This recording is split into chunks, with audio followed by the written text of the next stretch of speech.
Good morning, friends. So let's write some unit test cases about this persistence and caching persistence that we learned in the previous video. So I have got my IntelliJ open, and I have written some basic unit test cases to measure the performance of uh, group by key action without any cache or persist. And similarly, then we'll keep on calling cache and different type of persist with different type of storage levels to measure the performance. So let's go through this unit test. So I create a Spark conf as always, and I have set the master as local start, which means that it will use all the 4 CPU cores that I have. And I have created a test file path in which I have got this a little bit of big file, not in the context of like a very huge file as we use in Spark and production, but it's good enough. It has got enough of data there. And then we just read this file path as a string. And now this is our first unit test case. So I'm going to test group by key. As we mentioned, that group by key is a costly operation, and we should always try to avoid it and use reduce by key or aggregate by key. So that, but for this unit test case, because we actually are measuring the performance of caching, so we will test group by key without using any cache or persist.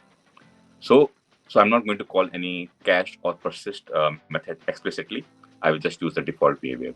So what we mean by default behavior is that I will first of all create a Java RDD from this file which is created. Then I will create a Java pair RDD in which I'm going to just use each of the line as the key. Uh, uh, as the length of that line as a key, and the value as 1L, which means that I'm going to count that how many number of times a particular line, a particular word has been appeared in the line. So we don't need to go into details about this implementation because we are actually going to just check the performance of group by key when the cache is called or when the persist is called. Okay. So we create this pair RDD. I think we have done all these operations before in our shuffles test and joins test. Okay, so once we create this pair RDD from this Java RDD, in which we have got integer as the key, and the length of the string as the line as the key, and the count of as a value. And then finally we call counts. So counts will actually just do the pair RDD dot group by key. So when we do a group by key, it means that all those all those uh, all those lines which are actually string, we calculate the length of it, which will be working as the key of this new Java pair RDD, and the value would be the count of all those. So it will be a sum of all them, and which will be coming as an iterable. Okay, so that's why the group by key is like very expensive, because for each of the key there would be an iterable as a value, and that iterable can be very huge. That's why it's not very performance efficient. Okay, so when we call this group by key, it will again create a new Java pair RDD, and after that we are just going to have some dummy operations on this by calling this counts.take, and then for each. The purpose of using this counts.take is because this is an action. So by action, it will actually, it's a terminal operation. And once this is encountered, only then all the previous intermediate operations would be triggered. For example, when this counts.take is called, in that case only, all this like lines Java RDD is triggered, then the pair RDD is created, then group by key, the counts is created and all. Only when this line is encountered.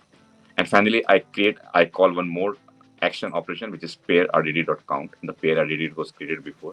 I again call the count method here.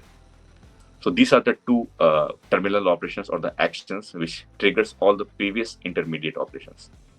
And as mentioned that Apache Spark, it always automatically does a lot of like caching. It will store the data in memory to avoid all that. But if we just don't call it explicitly, in that case, the automatic behavior, it will already be taking care of like memory only operations. Like it will store the data into memory, only memory, as a default behavior to try to optimize this. So being said that, let's learn this, run this program. What I'm doing is that I'm doing a very basic benchmarking that I will start, and then for all these operations, it will be done 10 times, and then I will take an average of it by dividing it. So between all this operation, we are doing the benchmarking and trying to get that how much time it takes. And then we'll print out that how much time is taken here. So let me run this test case and let's measure that how much time it takes for the group by key action without calling any explicit cache method or persist method. I just run this here, and I will just note the time it is taken. So as noted, we have got 757 milliseconds around for this group by key without any cache or action. Now let's go back here. Now I've got another exactly similar one with action with cache, where I explicitly call the cache method. The purpose of using this cache is that just look at this problem that I've just introduced this cache pair RDD by calling this pair RDD dot cache method. And now instead of the original pair RDD, which I created from the original file, I will be using this cache pair RDD to create this group by key and just count. And then what it means is that when this first time we have got this counts.take method, or which is the action, or cache pair count, in that case, it will not go directly to the first line. It will use the cache pair RDD version of it. If I'm running it multiple times, like for example, I'm running it for 10 times, so every time Spark will try to see the cached version. The cached version, it will not be computing this pair RDD again and again. It will when the group by key or counts.take is somehow it will smartly use that. As we know that all those actions are actually a DAG, which is a directed acyclic graph that is created. In that cases, it will always try to use the cached version. So let's see whether any improvement in the performance by using this intermediate, we are using a cache version rather than the one which was not having any cache here. We are directly doing the pair RDD, but here we are doing the cache pair RDD version. So let's run this and see. So in our previous version, we saw that without any caching or persistence, it was 757 milliseconds. But you will be surprised to see the results of this. So you can see it's taking 916 milliseconds with the cache version.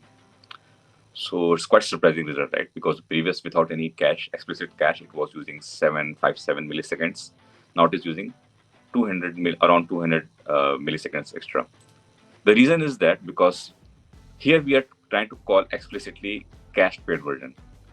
So it means that all those automatic behavior, Apache Spark has been written very smartly. So maybe here in the without any explicit cache, it's already doing a lot of optimizations.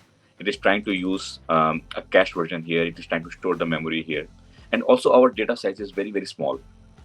So our data is so small that when we explicitly call the cache method here, in that case, it is doing some extra operations.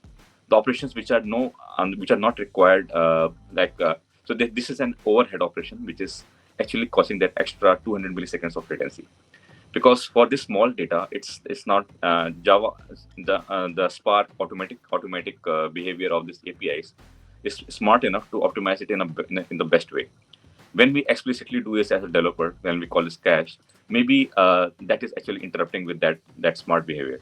It is inducing some extra like latency or extra operation or overhead by calling this explicitly. That's why it is advisable that if we are not sure, if the data is very, very small, we should just rely on the automatic behavior of Spark cache. So we should not use this when the data is very, very small.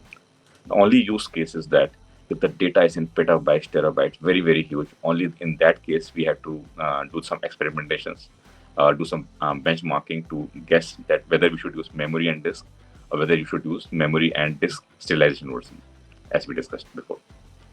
So this is the point I wanted to tell. Now let's go to the next level, which is called the persist method.